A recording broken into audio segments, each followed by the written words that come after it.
Counselling unit आपकी 3rd है। Topic आपका एकल अध्ययन विधि है और सब टॉपिक है इकाई अध्ययन विधि के सोर्स।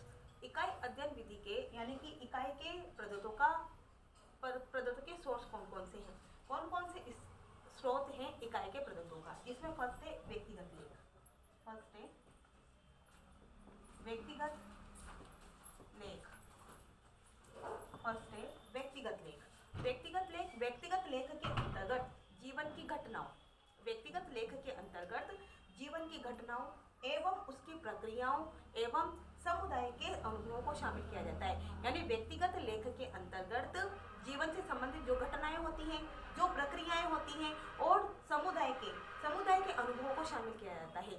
साथ में यह है कि जो लेखक के व्यक्तित्व को सामाजिक संबंध एवं जीवन के दर्शन से प्रभावित करता है। यानी कि जो लेखक है उसके सामाजिक संबंध और जीवन दर्शन से वो प्रभावित करता है। तो व्यक्तिगत लेख में क्या होता है, व्यक्तिगत लेख के अंतर्गत जीवन से संबंधित जो घटनाएं होती हैं, जो कार्य होते हैं, जो प्रक्रियाएं होती हैं और समुदाय से संबंधित जो अनुभव होते हैं उनको शामिल किया जाता है। सेकंड है जीवन इतिहास।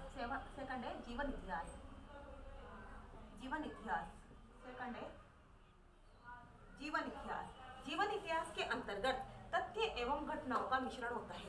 जीवन इतिहास के अंतर्गत तथ्य होते हैं और घटनाएं होती है। तथ्य एवं घटनाओं का मिश्रण ही जीवन इतिहास होता है। साथ में होता है जिस विषय पर स्वयं एवं उसकी संबंधित क्रियाओं अनुभवों का प्रतिनिधित्व करती है। यानी कि विषय ऐसे होते हैं जो व्यक्ति के स्वयं से संबंधित होते हैं और स्वयं से संबंधित क्रियाएं होती है, स्वयं से संबंधित अनुभव होते हैं, स्वयं से संबंधित अनुभव, क्रियाएं और कार्य जो होते हैं उनका प्रतिनिधित्व जीवन इतिहास में किया जाता है। साथ में ये है कि जो लेखक के जीवन को यानी कि जो लेखक के जीवन को प्रेरित करती है और जीवन दर्शन से संबंधित होती है। यानी कि लेखक के जीवन को प्रेरित करती है और उससे संबंधित होती है। नेक्स्ट है संबंधित व्यक्ति। थर्ड है संबंधित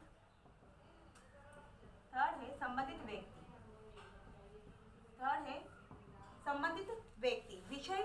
विषय के जीवन में विभिन्न तथ्यों का यानी कि जो विषय होता है, जो जिस व्यक्ति के इकाई के प्रदत्तों का सोर्स किया जा रहा है, इकट्ठा किया जा रहा है, तो विषय से जीवन के संबंधित विभिन्न तथ्यों पर अलग अलग व्यक्तियों के विचारों द्वारा चिंतन किया जाता है। यानी कि विषय के जीवन पर जिस विषय को लिया जा रहा है उससे संबंधित व्यक्ति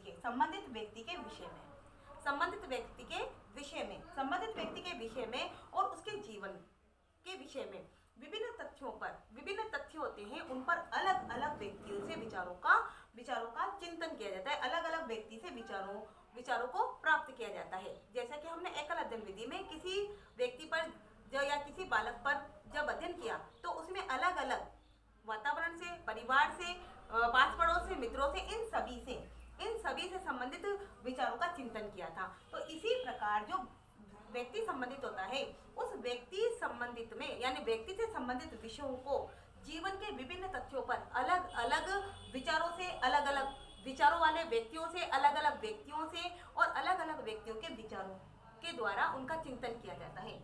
यहाँ कार्य दक्षता पर पक्षपात तथा गलत व्याख्या की संभावना अधिक होती है। यानी संबंधित व्यक्ति से यदि किसी व्यक्ति के विषय में हम विचार प्रस्तुत करेंगे या उसके विचारों को, उसके व्यूज को जानेंगे तो दक्षता पर पक्षपात तथा गलत संभावना होती है। इसलिए होती है उसके कार्य में क्योंकि संबंधित व्यक्ति का कोई दुश्मन भी हो सकता है, संबंधित व्यक्ति को कोई बुराई भी कर सकता है, कोई घृणा भी कर सकता है, कोई नफरत भी कर सकता है। तो जो संबंधित व्यक्ति के जो कार्य होते हैं उस कार्य दक्षता पर, उसके कार्य की दक्षता पर पक्षपात तथा गलत व्याख्या अधिक होती है। क्यों? क्योंकि कोई उस व्यक्ति को पसंद करे या ना करे तो व्याख्या गलत हो सकती है। और अनुसंधानकर्ता की विभेदीकरण की जो क्षमता होती है वो सत्य तथ्यों पर एवं पक्षपात में अंतर कर सकती है। यानी पक्षपात में और सत्य तथ्यों में अनुसंधानकर्ता की जो विभेदीकरण की क्षमता होती है वो उस पर क्या कर सकती है? अंतर कर सकती है, अंतर को कम कर सकती है। नेक्स्ट है फोर्थ है व्यावसायिक आलेख।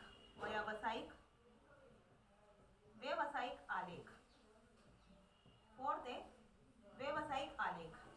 व्यावसायिक आलेख से तात्पर्य क्या है कि अधिकतर सामाजिक तथा विद्यालय जीवन के प्रमाण, यानी कि अधिकतर जो सामाजिक और विद्यालय जीवन के जो प्रमाण होते हैं वो व्यवसायिक प्रभाव से प्राप्त किए जा सकते हैं। व्यवसायिक आलेख होता है कि इस आलेख के द्वारा अधिकतर सामाजिक और व्यवसायिक जीवन के जो प्रमाण होते हैं या तो विद्यालय से संबंधित होंगे या व्यवसायिक जीवन के प्रमाण से संबंधित होंगे, तो व्यवसायिक प्रभाव से प्राप्त किए जा सकते हैं। विद्यालय जीवन के और विद्यालय जीवन के और सामाजिक जीवन के जो प्रमाण होते हैं वो व्यवसायिक प्रभाव से प्राप्त किए जा सकते हैं। साथ में सेवा पुस्तिका तैयार की जा सकती है, यानी कि व्यवसायिक आलेख में सेवा पुस्तिका तैयार की जा सकती है कि किस प्रकार की सेवा इसने दी, और साथ में उस व्यक्ति के सामाजिक तथा विद्यालय जीवन के प्रमाण, विद्यालय जीवन के प्रमाण से व्यवसायिक प्रभाव तैयार किए जा सकते हैं, व्यवसायिक प्रभाव प्राप्त किए जा सकते हैं। नेक्स्ट है फिफ्थ है व्यक्ति स्वयं। फिफ्थ है व्यक्ति स्वयं। फिफ्थ है व्यक्ति स्वयं। व्यक्ति स्वयं से तात्पर्य यह है कि कई बार रोगी या स्वयं के विषय में, कई बार रोगी या स्वयं के विषय में प्रदत्तों का मुख्य स्रोत होना, प्रदत्तों का यानी डाटा जो कलेक्शन होता है, प्रदत्तों का मुख्य स्रोत होना यानी कि डाटा का जो कलेक्शन होता है वो प्रमुख सोर्स होता है, मुख्य सोर्स होता है। यानी कि कई बार रोगी पर या विषय स्वयं पर, यानी कि स्वयं के जीवन से संबंधित, कई बार या तो रोगी पर या स्वयं के विषय से संबंधित प्रदत्तों का डाटा का मुख्य सोर्स किया जाता है, डाटा का कलेक्शन किया जाता है। साथ में सूचनाओं की विश्वसनीयता इसमें कम होती है, यानी कि जो व्यक्ति स्वयं होता है, व्यक्ति स्वयं के जो इकाई के प्रदत्तों के अंतर्गत जो स्रोत किया जाता है, जो सोर्स किया जाता है व्यक्ति स्वयं का, तो व्यक्तिगत स्वयं में जो सोर्स किया जाता है स्वयं का, उसमें जो प्रदत्तों की जो सूचनाएं होती हैं वो सूचनाओं का मुख्य सोर्स क्या होता है? मुख्य सोर्स होता है प्रदत्तों की सूचनाओं का, मुख्य सोर्स होता है डाटा को कलेक्शन करना, डाटा को इकट्ठा करना, और डाटा को इकट्ठा करके सूचनाओं की विश्वसनीयता कम होती है, क्योंकि स्वयं के बारे में जो सूचनाएं होगी उसमें क्या होगी? विश्वसनीयता कम होगी। इस प्रकार से आपके इकाई के प्रदत्तों का जो सोर्स है, इकाई के प्रदत्तों के जो स्रोत हैं वो कंप्लीट हुए। नमस्कार, धन्यवाद।